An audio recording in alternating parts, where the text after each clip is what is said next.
Consejos de Seguridad, un espacio del Consejo Colombiano de Seguridad para la construcción del conocimiento en seguridad y salud en el trabajo.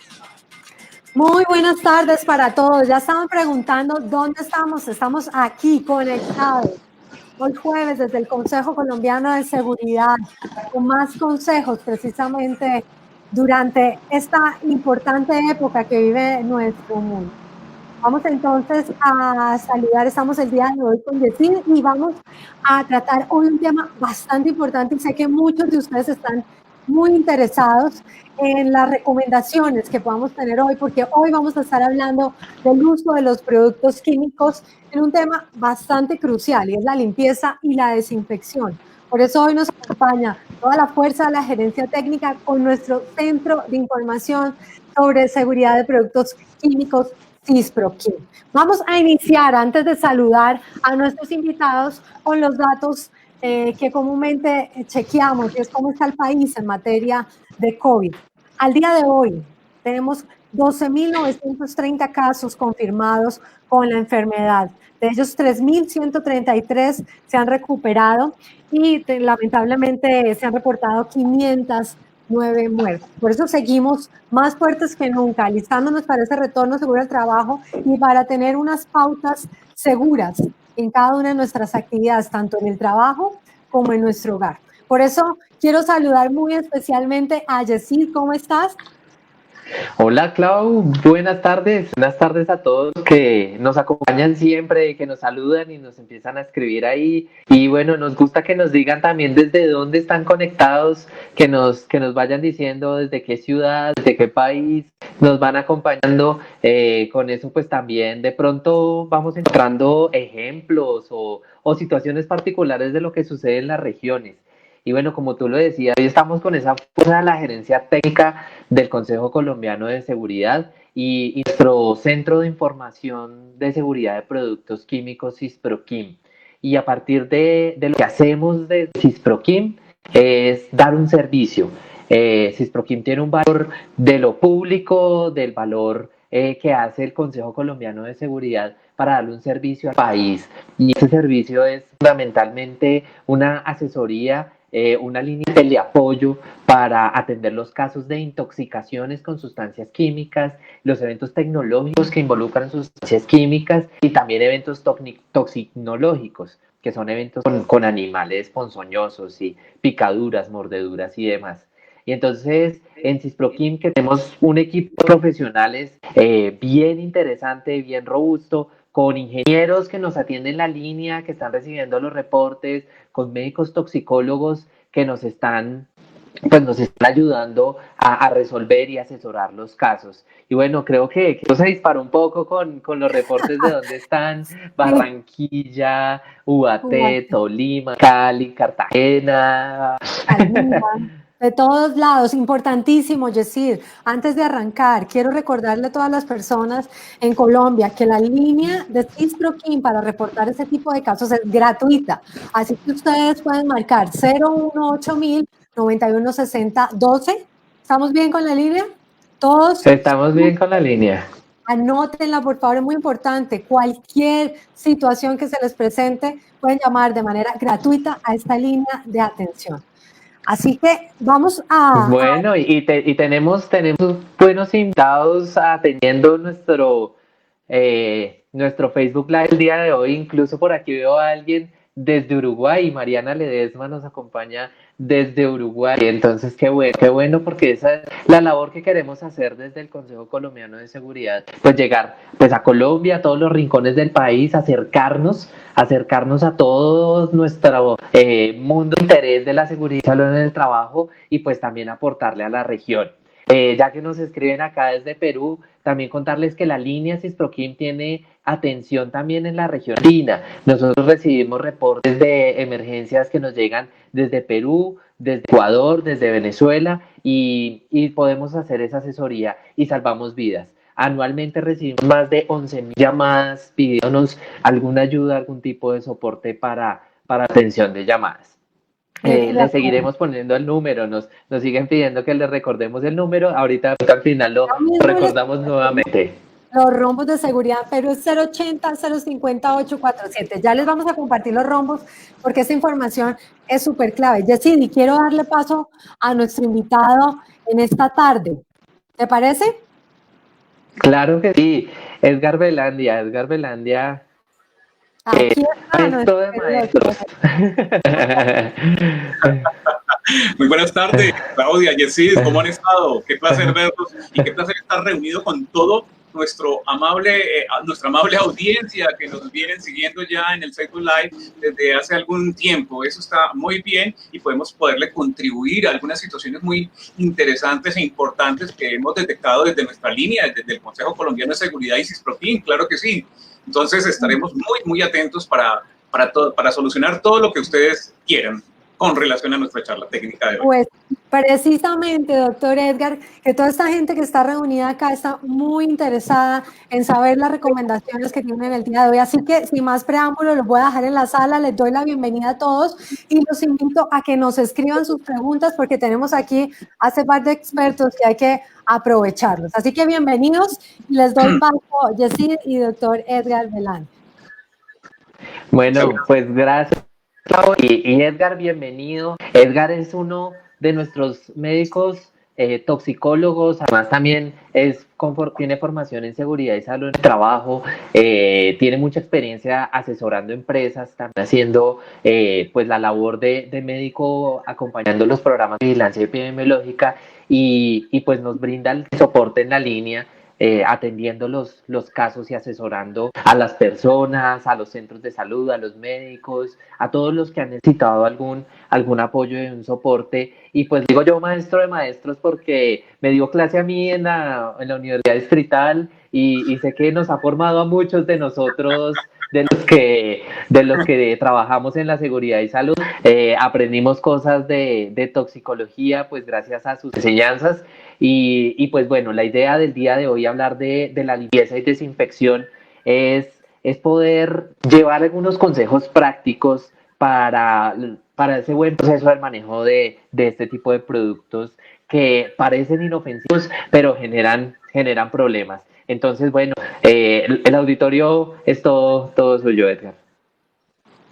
Muchas gracias, muy amable por esa presentación tan amplia, ¿no? De verdad que me siento abrumado con esas palabras. No, yo soy uno más de un gran equipo que tenemos en el Consejo Colombiano de Seguridad, en cabeza suya, en cabeza de la doctora Claudia, de nuestros compañeros toxicólogos, de toda el área técnica que nos da el soporte y que reciben muchas veces, siempre, las llamadas que ustedes hacen a la línea. De verdad que es un gran equipo que esperamos que les siga sirviendo a la comunidad. Antes, pues obviamente nosotros venimos desde una historia bastante larga, interesante con el Consejo Colombiano, con esta línea de atención, pero realmente ahorita hemos visto un cambio en ese patrón y creemos que también con este cambio que se ha dado, con esta situación coyuntural de la cuarentena y del COVID-19, es una circunstancia muy particular en la cual estamos dando un apoyo a la comunidad y a todas las empresas afiliadas, por supuesto, claro que sí, ahí están todas ellas que también con gusto las estaremos apoyando en lo que necesiten. Entonces, bueno, quiero compartirles pues, la presentación. Mientras sale acá, lo que quiero manifestarles es lo siguiente. Ya está cargando la presentación. Vamos a tratar de hacer una presentación. ¿Ya se está viendo? Sí, ahí ya la estamos viendo, ahí ya le puedo dar presentar para que podamos empezar. Correcto, bueno, entonces como dicen que los médicos siempre hablamos bastante y porque nos llenamos de mucha teoría, bueno, eso en parte es cierto, pero realmente lo que yo quiero hacer es lo siguiente, vamos a hacer esta presentación lo más corta posible, esperando después todas las preguntas, pero sin quitarle obviamente con las preguntas la profundidad que viene o que implica tener este conocimiento o tener esta parte técnica que nosotros estamos manejando.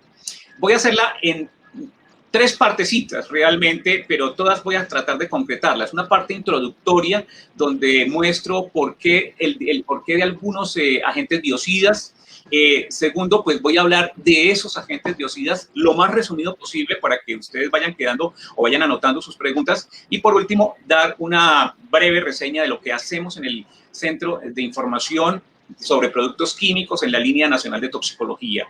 Entonces, sin más ni más, vamos a empezar. Yo aquí les quiero decir que, pues obviamente esto ya ustedes lo conocen mucho mejor que yo, ¿sí? Que surgió este nuevo coronavirus, que es el llamado SARS-2, SARS o COVID-2, COVID-19 como tal. Pero pues obviamente no ha sido la única pandemia que nos hemos visto en las últimas décadas. Tenemos también del síndrome respiratorio agudo severo y el coronavirus del síndrome respiratorio del Medio Oriente, que es el famoso MERS, ¿sí? De todas maneras, en todo caso, con el SARS-CoV, que no tampoco es nuevo, el COVID-19 es el nuevo, ¿sí? Lo que necesitamos es que no haya una propagación en el público y los entornos de salud. Por supuesto que tenemos que mitigar, que disminuir, que evitar a toda costa, y ya tenemos obviamente unas medidas generales y unas medidas esenciales. Pero ¿en qué sentido la estamos tomando nosotros? Es la transmisión de que ese coronavirus puede estar en las superficies secas, contaminadas, y que allí mismo, pues obviamente, pueden tomarla, pueden impregnarse, pueden tocarse y se pueden autoinocular a través de las membranas mucosas, de la nariz, de los ojos, de la boca, porque bien ustedes saben que la mayor forma de contagio es que esté en el aire y que la podamos inhalar y la llevemos directamente a los pulmones. Ahí empieza todo el proceso patológico. Pero acá, pues obviamente, la estamos autoinoculando cuando está en esas superficies.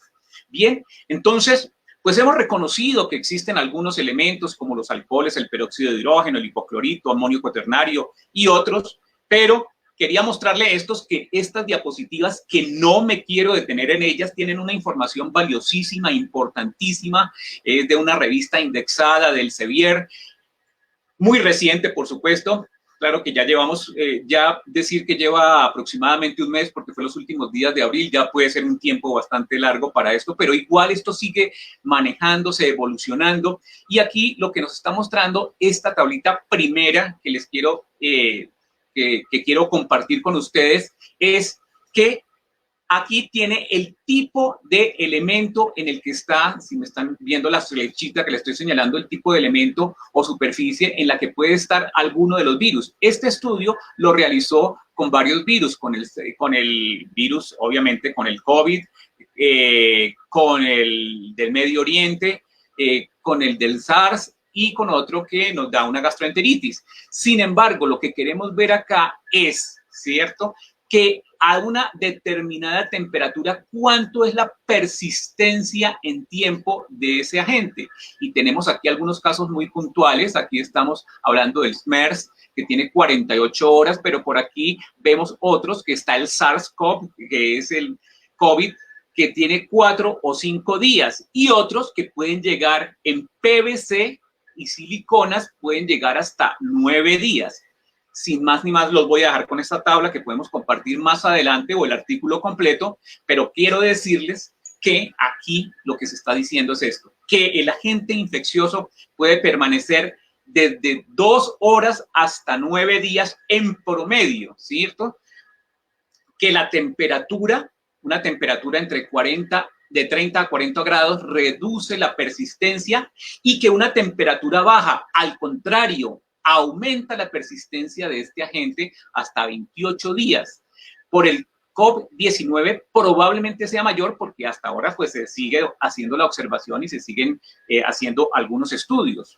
Esta otra tabla que ustedes están viendo acá es una tabla que muestra ya la efectividad de algunos agentes con relación al virus, ¿sí?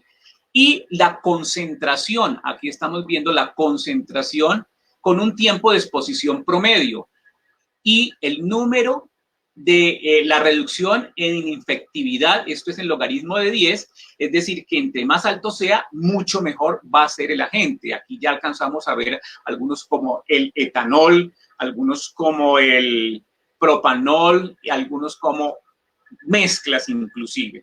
Entonces, de esto se desprende igual que en el anterior, no quiero detenerme más, pero es un cuadro bastante importante para sacarle una muy buena información. Pero aquí, en esta parte, lo que quiero decir es que el etanol es efectivo a unas concentraciones que van, que aquí se mostraron que es del 70 al 95%, pero igual el estudio más adelante nos va a mostrar, no le estoy mostrando el estudio completo, que puede ir entre el 60 y el 75%. El propanol en una forma similar y las combinaciones de otros elementos. Inclusive aquí llegan a mencionar el glutaraldehído, formaldehído y povidona, pero que no son tan efectivos. El hipoclorito de sodio y el peróxido de hidrógeno tienen algo más, tienen mucha más favorabilidad, similar a la del etanol, y hay otros datos que no son favorables, como el benzalconio y la clorhexidina en este estudio. En términos generales, y resumiendo el artículo, decimos que los coronavirus pueden permanecer infecciosos hasta 9 días en promedio en la superficie de infección, y que se puede desinfectar con etanol entre el 62 y el 71%. Aquí ya hallamos la razón porque siempre nos dicen que esa concentración es importante. El hipoclorito de sodio a una concentración de 0.1%, el amonio cuaternario y el peróxido de hidrógeno probablemente también nos sirve, pero tenemos que tener algunas circunstancias particulares para mencionarlo. Bien, vamos a hablar de los elementos, cada uno de ellos, de los más importantes y los más relevantes para no demorarnos tanto, como son los alcoholes. Alcoholes, los que se venden como antisépticos, puede estar el alcohol isopropílico o el alcohol etílico, que es el etanol, ¿sí? Y el isopropanol, que son con los que se fabrican los alcoholes antisépticos. Tienen una serie de situaciones que pueden generar el alcohol. Este tipo de alcoholes, pues obviamente es doméstico, se puede utilizar en recomendaciones usuales, pero obviamente tenemos circunstancias que bajo algunas situaciones de repetición, de concentración, de mala aplicación, pues nos pueden generar irritación en los ojos, irritación en la piel.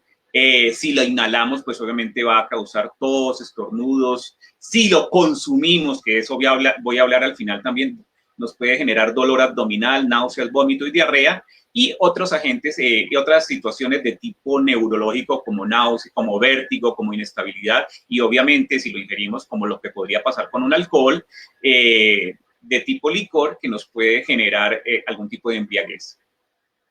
Pasamos rápidamente al hipoclorito de sodio. Empezar por decirles que el cloro como tal es un gas, ¿sí? Que se encuentra en la naturaleza y es altamente tóxico. Reconocemos que hay un compuesto que es granulado, que está en una proporción del 60 al 70% y que es el que se utiliza normalmente para tratamiento de aguas, ejemplo, las piscinas. Que el hipoclorito de sodio también es un compuesto muy, pero muy oxidante, ¿sí? Y se aprovechan esas propiedades para que desinfecte superficies, ropas, equipos, elimine olores y también en bajas proporciones, a veces hay hasta pastillas para poder desinfectar el agua en esa proporción baja. Normalmente el hipoclorito viene en concentraciones del 5 al 6%. Esta concentración puede mantener un pH promedio entre 11 y es irritante para las vías respiratorias para el ser humano y corrosivo a los metales. Para utilización general de desinfección podemos estar utilizando un hipoclorito al 0.5%. Y desinfecta, pues obviamente, los virus, bacterias y otros menos probables son los hongos y protozoarios. También, como todos los irritantes, nos va a dar irritación ocular, faríngea, esofágica, etc. Aquí es algo importante que es de mencionar, y es que no debe hacerse mezclas de desinfectantes, ¿sí? Porque, por ejemplo, combinado con el formaldehído, con el formol, ¿sí? O puede generar un bisclorometiléter, que es un elemento carcinógeno, al igual que los trialometanos cuando están las aguas con demasiado cloro. No se debe mezclar con aminas, ácidos o materiales orgánicos combustible y el metanol bajo algunas circunstancias. Tercer elemento, el peróxido de hidrógeno. El peróxido de hidrógeno, también llamado agua oxigenada, óxido de agua o dioxano, ¿sí? Es un líquido ligeramente viscoso potente irritante, ¿sí? Con un olor que puede llegar a ser muy desagradable y se descompone, ¿sí? En presencia de oxígeno y agua, liberando calor. Esta propiedad en el ser humano, si se llega a ingerir, es una de las circunstancias que más van a generar lesiones. En el uso doméstico tenemos unas concentraciones del 3 al 9% y se utiliza, pues ustedes lo saben, más antes que ahora, ha caído en desuso como uso medicinal, antiséptico, por supuesto, blanqueador de vestimentas y blanqueador de cabello, como lo hacen muchas personas, y también en la industria, ya con unas proporciones mucho mayores, el blanqueamiento de telas, están los combustibles, la espuma de caucho, sustancias químicas orgánicas. También desinfectan y atacan la membrana lipídica que tanto reconocemos, la membrana lipídica de ese virus y las proteínas que componen ese virus. Por consiguiente, es un muy buen elemento, ¿sí? Para que descomponga esa membrana celular y acabe con la membrana de ese virus. La toxicidad por consumo, pues obviamente es muy alta en adultos, puede ser... es más alta en adultos que en niños y es mucho más severa en niños.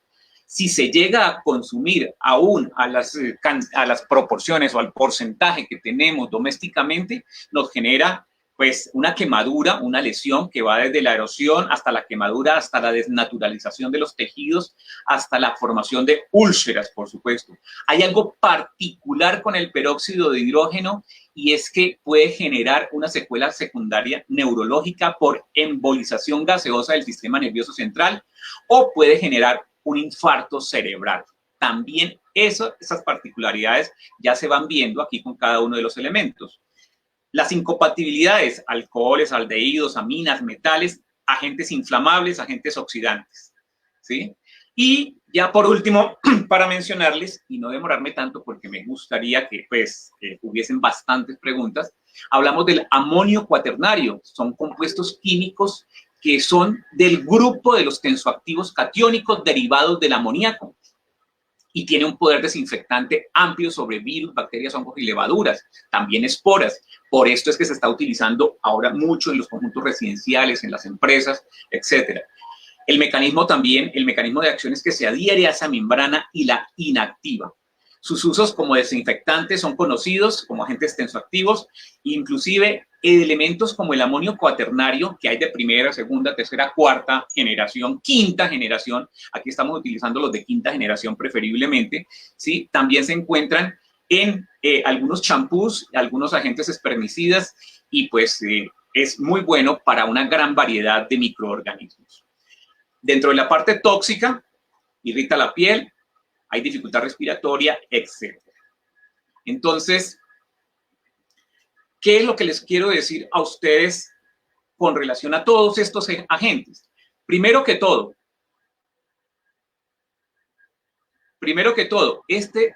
son agentes que se pueden utilizar de manera corriente,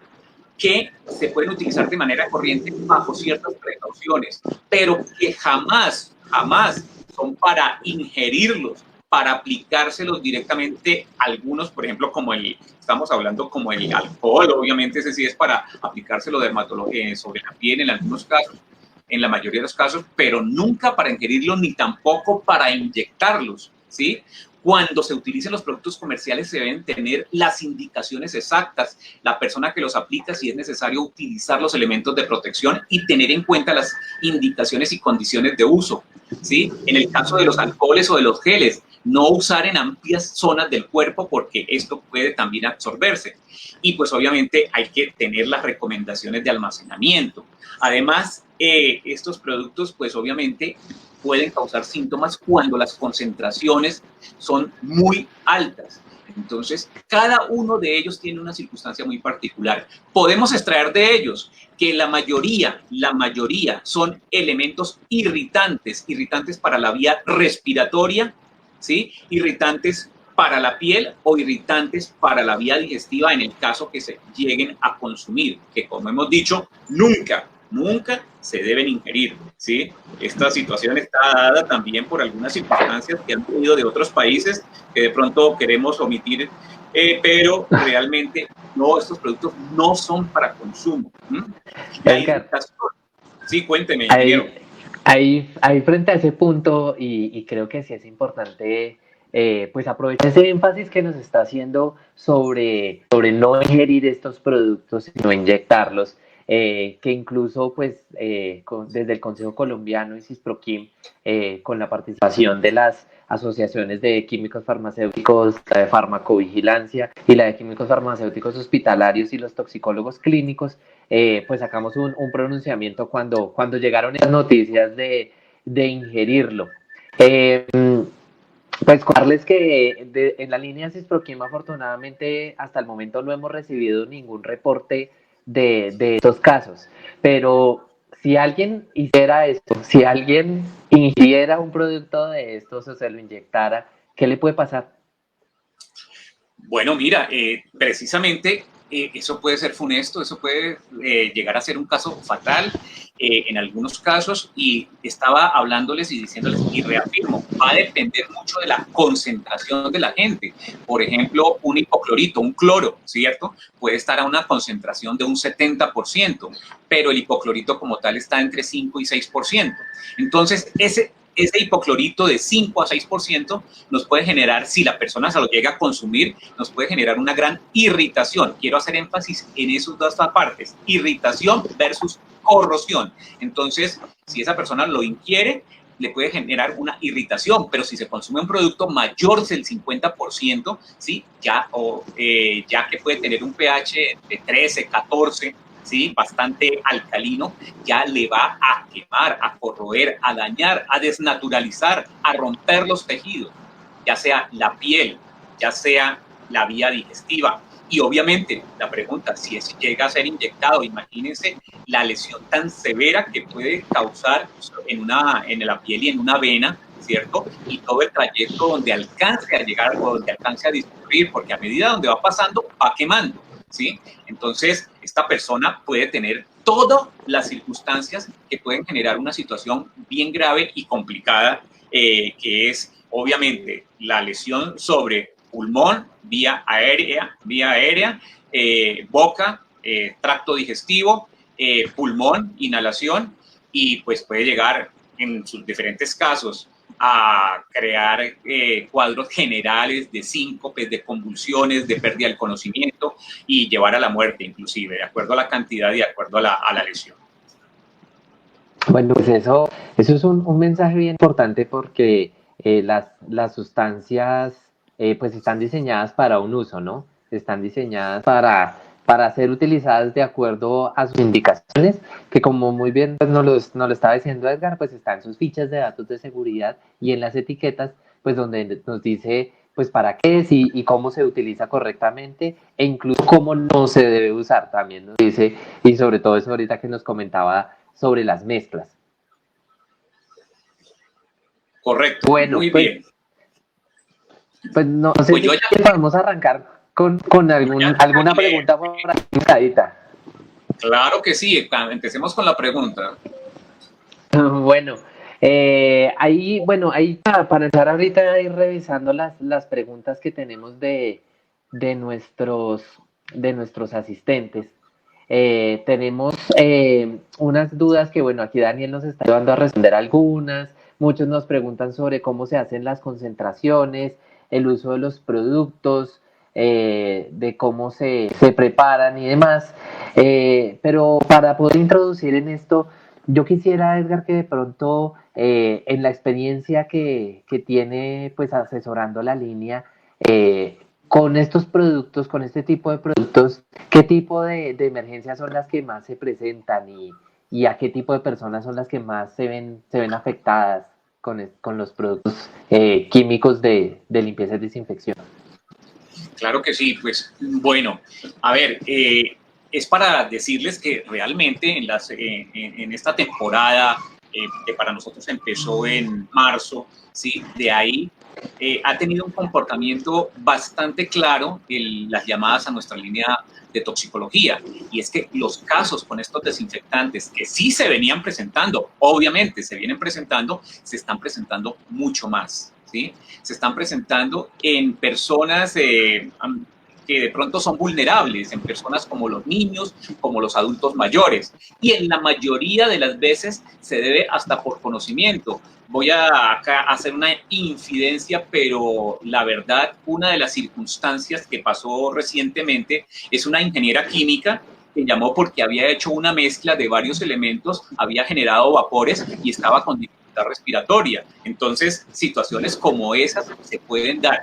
Hago la aclaración, ¿por qué? Porque si uno conoce los riesgos, conoce las circunstancias que se pueden dar y lo hace, imagínese el común de la población cuando no tiene la información suficiente para poder proceder con estos elementos que los podemos tener en casa, que los tenemos en casa, que los manejamos en casa. Obviamente aquí nosotros le damos el piso o la perspectiva también de una situación laboral, lo que está sucediendo en las empresas que se están aplicando desinfectantes con aspersión, y pues allí también podrían generar estas circunstancias. Pero con relación a la pregunta, sí, obviamente se ha incrementado el número de casos, está más que todo, yo creo que en primer lugar sigue siendo el hipoclorito de sodio, se presentan muchos casos con amonio cuaternario, algunos con peróxido de hidrógeno y más que todo por mezclas de agentes que están mezclando ácidos con bases, con agua, y va a generar una serie de vapores. Las personas, por lo general, ¿sí? Afortunadamente no se han sucedido mucho en trabajadores intraempresarialmente, pero sí dentro de la parte de la casa. Ya dije que las niñas, los niños y los adultos mayores, las amas de casa, porque ahora ellas son las que están haciendo el aseo. Si no lo hacían antes, ahora sí, ¿cierto? Y las personas que lo hacían previamente, pues ahora están inclusive ensayando con nuevas fórmulas, y esto pues obviamente va a generar también que se sucedan algunas de las situaciones ya mencionadas, como son las reacciones o las incompatibilidades entre los productos que generan vapores y que van a generar sintomatología. Bueno, pues hay un tema importante con eso para evitar este tipo de eventos, y pues uno es obviamente almacenarlos correctamente, los trasvases, evitar hacerlos en productos que estén denominados o marcados como alimentos o que representen alimentos, que eso está establecido desde el sistema globalmente armonizado adoptado en Colombia, que pues lo manejemos correctamente. Hay un paso previo que de pronto tiene que ver con algunas preguntas de las que nos están haciendo, es cómo seleccionar correctamente un producto de limpieza, qué criterios debo tener en cuenta para escoger un buen producto de limpieza, porque ahorita en esta época de COVID, pues seguramente el miedo que nos puede generar, pues queremos el producto que sea más agresivo y que lo mate rápido, pero así como es muy agresivo con un microorganismo, pues obviamente nos puede afectar a nosotros. Entonces, finalmente, ¿qué recomendaciones podemos dejar para seleccionar correctamente un producto de limpieza y desinfección en los lugares de trabajo? En los lugares de trabajo. Bueno, en los lugares de trabajo, pues obviamente tenemos que verificar, primero que todo, este artículo que yo les pasé es un artículo excelente, que también revisé varios más y están de acuerdo con él. Entonces es verificar el tipo de agente que realmente es el que corresponde. Hay empresas donde efectivamente pueden tener este tipo de productos, lo pueden estar manejando porque es social, porque lo utilizan como medio. Conozco, pues obviamente las empresas, la mayoría de las empresas que asesoramos son de químicos, tal, y dentro de ellas existe este tipo de productos. Entonces, ver cuáles, primero que todo, cuáles pueden ser los mejores. Usualmente en las empresas que están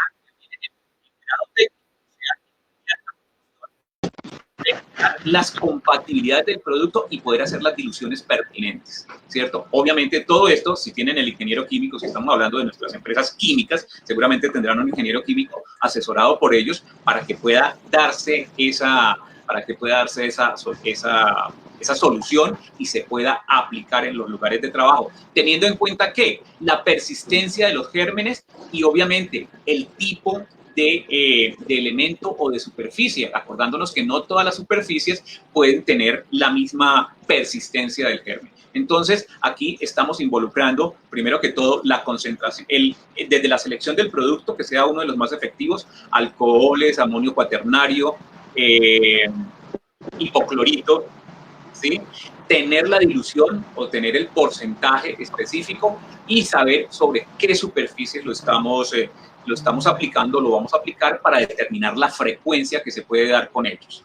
Dentro de la parte del hogar, las personas que tienen circunstancias en el hogar, pues obviamente no recurrir a elementos industriales. Hemos tenido personas que se nos han intoxicado con alcohol metílico, ¿sí? ¿Por qué? Porque consideran que lo consiguieron de alguna forma del familiar o del amigo que les pasó el alcohol porque lo tenía en la empresa. Oiga, que esto es una intoxicación, una situación indirecta de las empresas. Lo sacaron de allí, se lo llevaron y trataron de hacer una combinación con glicerina para que fuera antiséptico. El metanol no se utiliza como antiséptico, es el propanol o el alcohol etílico a proporciones entre 60 y 85%, que es el alcohol antiséptico.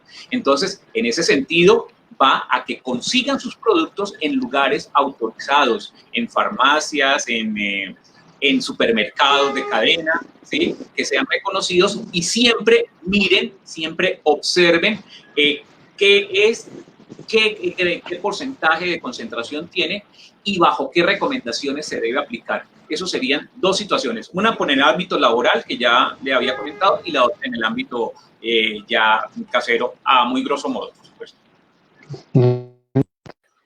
Bueno, tenemos como siempre preguntas que nos alimentan pues nuestro conocimiento porque ahí lo construimos y que incluso pues nuestros mismos participantes van ayudándonos a responder estas preguntas y pues eso nos alegra mucho porque sabemos que tenemos pues varios amigos de la casa ahí también ayudándonos y aportando. Pero bueno, por ahora vamos a coger una pregunta que tiene que ver un poco con lo que estamos hablando y que los productos de cloro, específicamente el hipoclorito, pues son de los más utilizados y los más comunes, además porque son fáciles de conseguir y son económicos con respecto a otro tipo de productos. Entonces, María Cecilia Díaz nos está preguntando sobre cómo se debe proteger a las personas de servicios generales cuando emplean cloro, cuando emplean un producto pues hecho a base de cloro.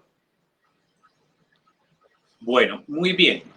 Aquí, pues, obviamente, con estas personas que están utilizando el cloro, vamos a hacerle la misma recomendación que ya habíamos empezado. Vamos a tener el cloro, que es el cloro doméstico, en este caso, ¿no? Este cloro doméstico tiene al 5 o 6%. Hay un clínico que no sé si la interferencia sea general. Bueno, viene al 5 o 6% y estamos hablando que es un pH de 11, es un pH que puede estar irritando mucosas, obviamente va a pasar al medio ambiente y nos puede irritar. Esto, primero que todo, tiene que empezar con saber diluir el agente para poder desinfectar las superficies.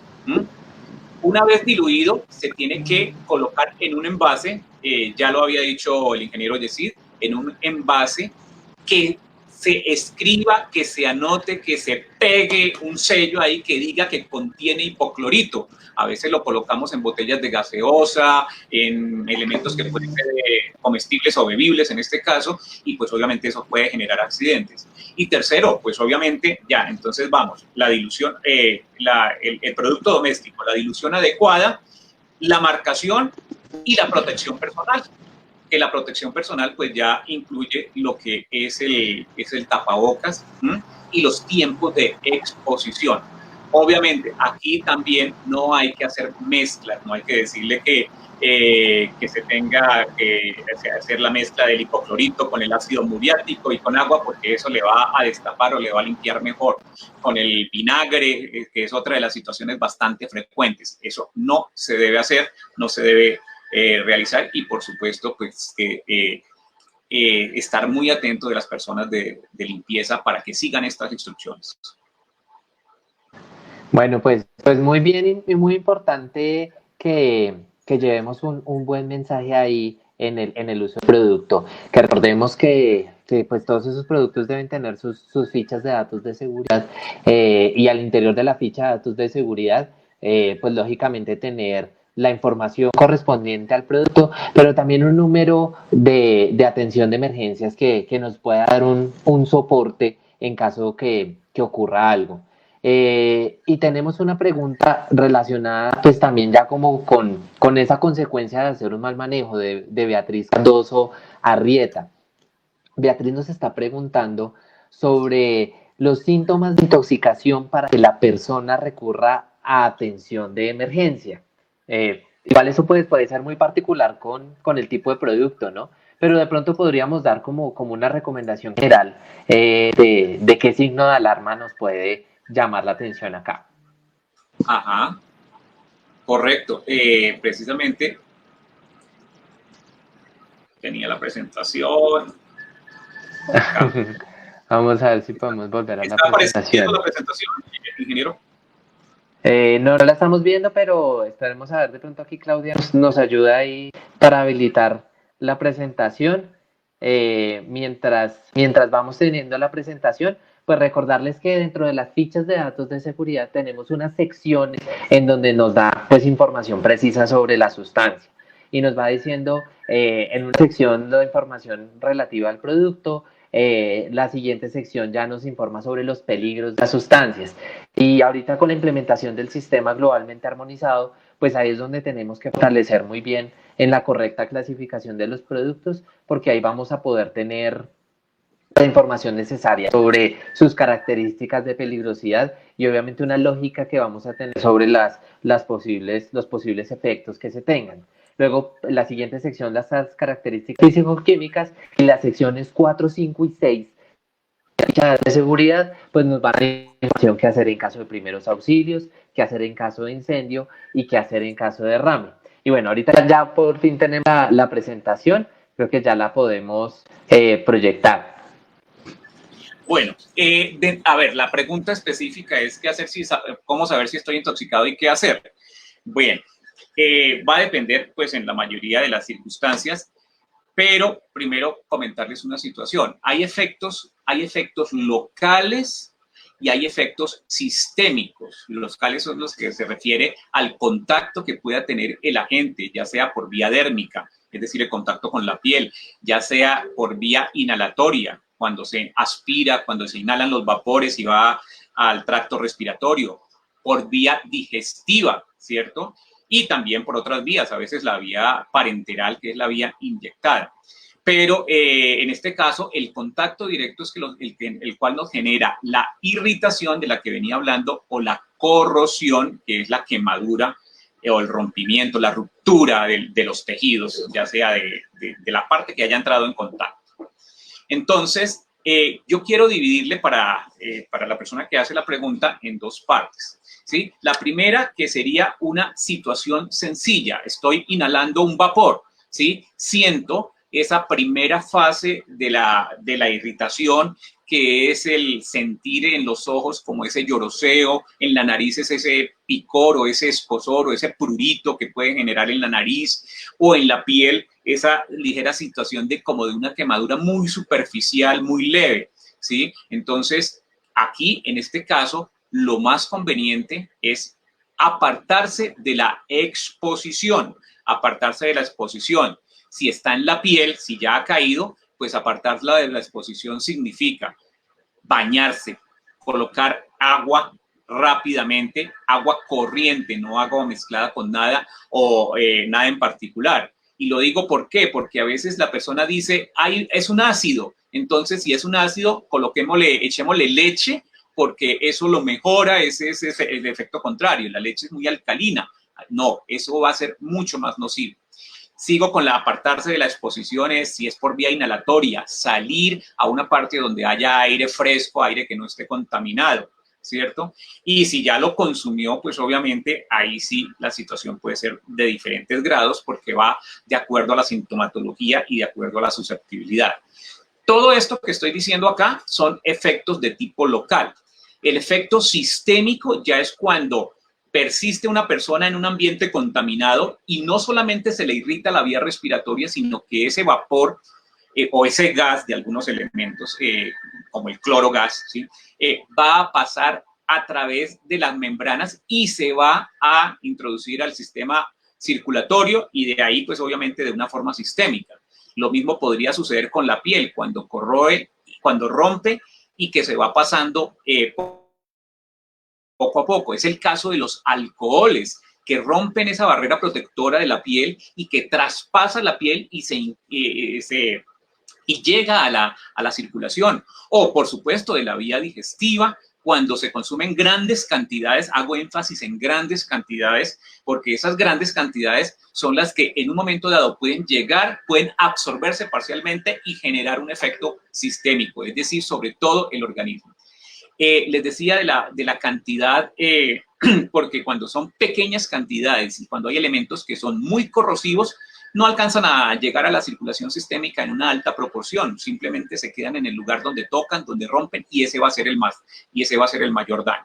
Entonces, ahí existe como un común entre los agentes que hemos presentado que se presentan de acuerdo a la vía de exposición. No sé si quedó claro o le amplío un poquito la respuesta. Sí, no, está muy claro. Está muy claro y yo creo que Sí. con esta explicación pues nos da unas buenas luces de lo que debemos tener en cuenta y cómo se producen pues esos efectos sobre la salud cuando estamos expuestos a las sustancias y que también nos da una idea de por qué debemos proteger a los trabajadores y entendiendo que depende de las concentraciones, el tipo de producto, la vía de exposición, pues vamos a tener unos efectos. Y eso nos lleva a una pregunta, pues hay varias preguntas sobre esto, pero vamos a cogerla a partir de la de Marisa Benavides.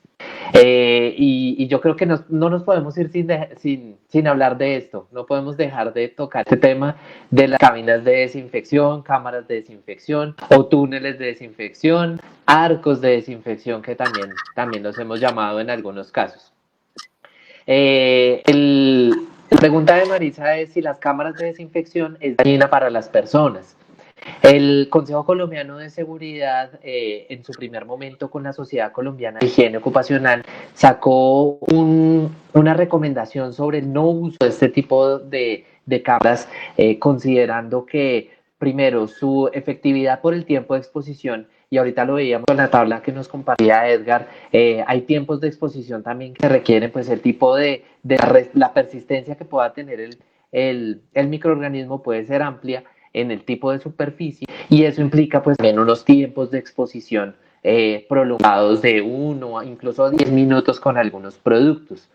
Después de eso, el Ministerio de Salud, pues en una línea similar, sacó su comunicado diciendo que pues no se recomendaba el uso de estos productos porque primero pues no se aseguraba que fueran efectivos para el control del COVID, de estar 20 segundos en la exposición a una pequeña cantidad de un agente químico, y segundo porque pues sí hay algunos indicios de unos posibles efectos sobre la salud con ciertos tipos de estos agentes.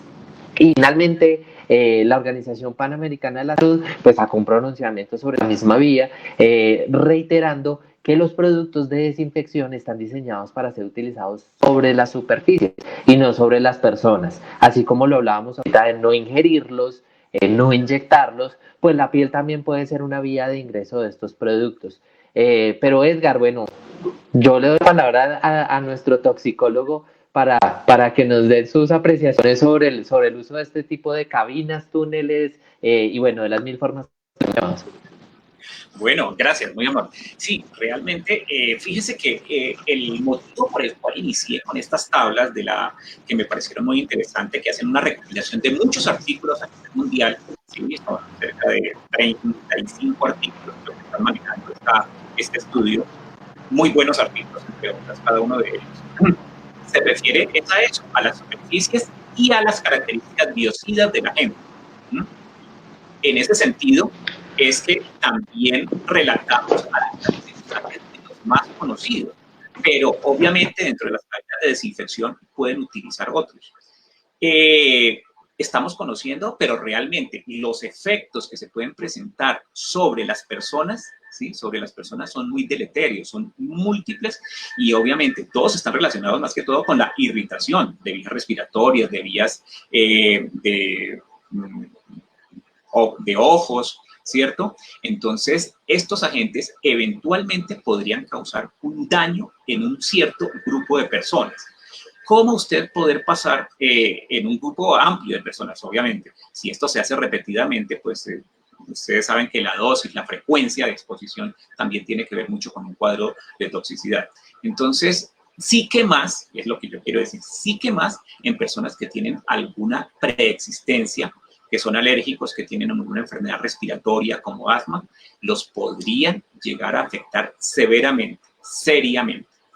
Hay casos, hay recopilación de estudios que hemos visto, que algunos se han hecho in vitro, otros experimentales, pero que inclusive llegan a generar la muerte, la muerte del individuo. Aquí es una situación que se hizo experimental en un estudio en animales de experimentación, y la aplicación de uno de estos elementos generó la muerte del animal en experimentación. También in vitro se ha visto que pueden generar alteraciones de tipo respiratorio.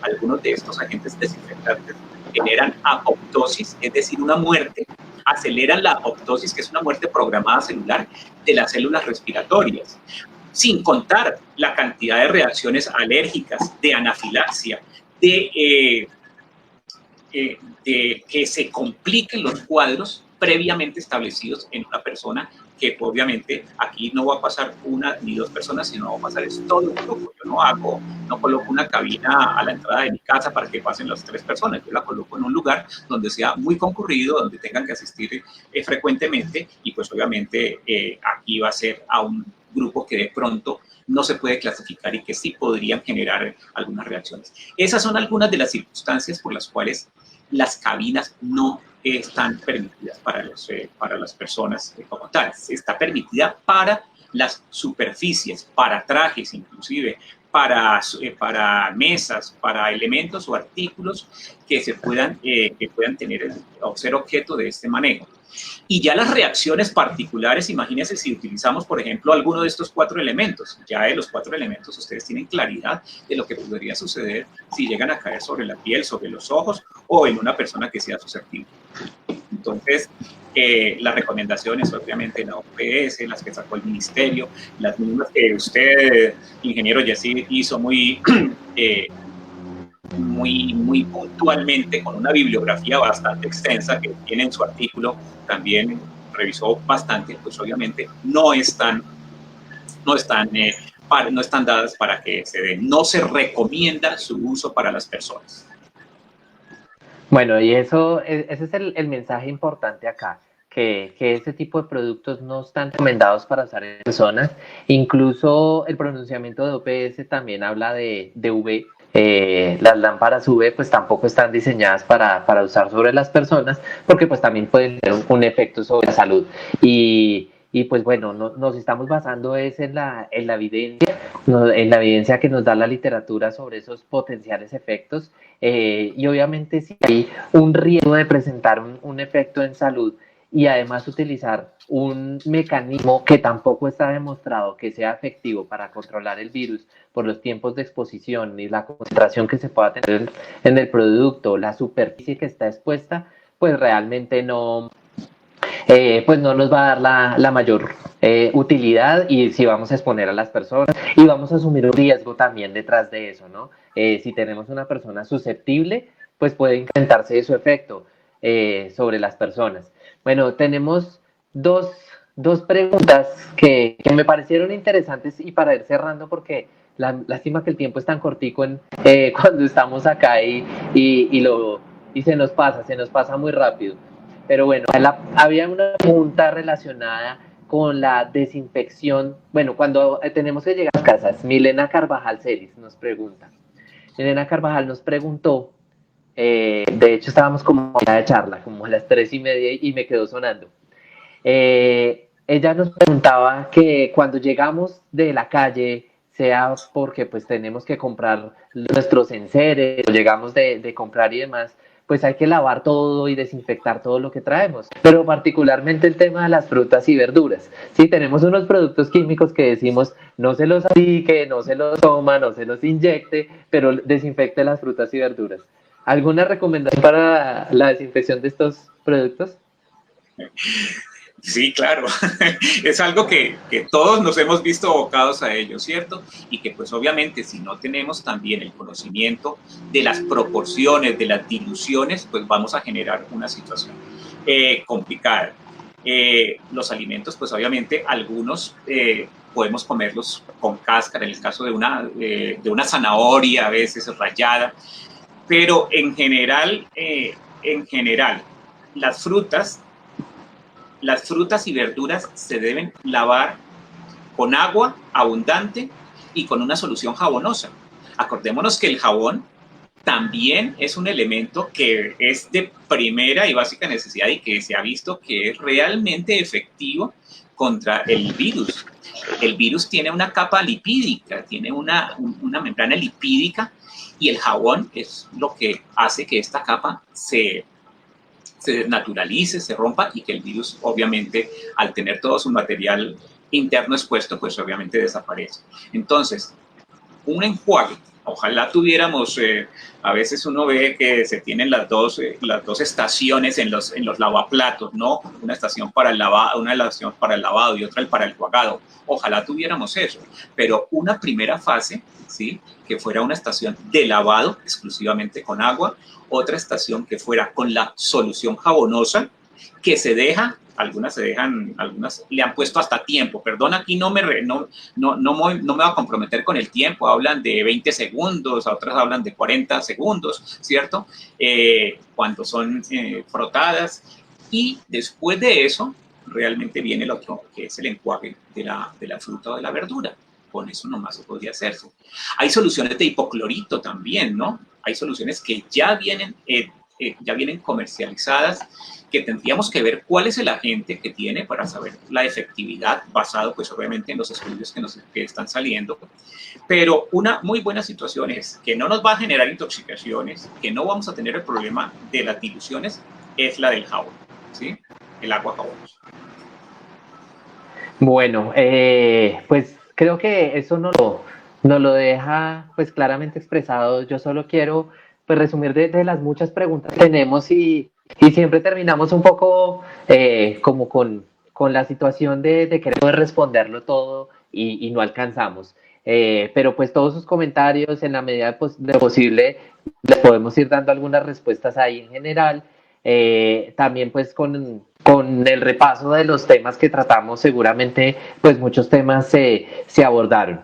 Hay un tema que han planteado varias veces, es como la selección del elemento del agente desinfectante de acuerdo al tipo de elemento que vamos a desinfectar, que sea superficies electrónicas, sea superficies metálicas, el dinero y demás, pero lo importante ahí es tener en cuenta que pues tenemos que mirar las fichas del producto que vamos a utilizar y ahí nos va a decir las indicaciones.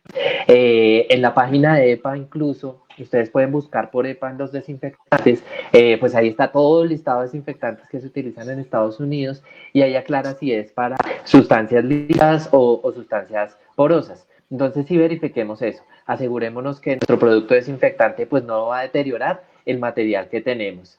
Y bueno, pues tristemente tenemos que despedirnos, se nos agotó nuestro tiempo, pero bueno, recordarles Cisproquim, nuestro centro de información sobre seguridad de productos químicos, pues está al servicio de todos los fabricantes de productos químicos que están obligados a tener un número de emergencias, pues han contactado con nosotros, han contratado la atención de la línea para poder pues también salvaguardar sus productos, ¿sí? A tener un número que les pueda atender correctamente las emergencias, pues también apunta a la protección pues, del producto, de la marca.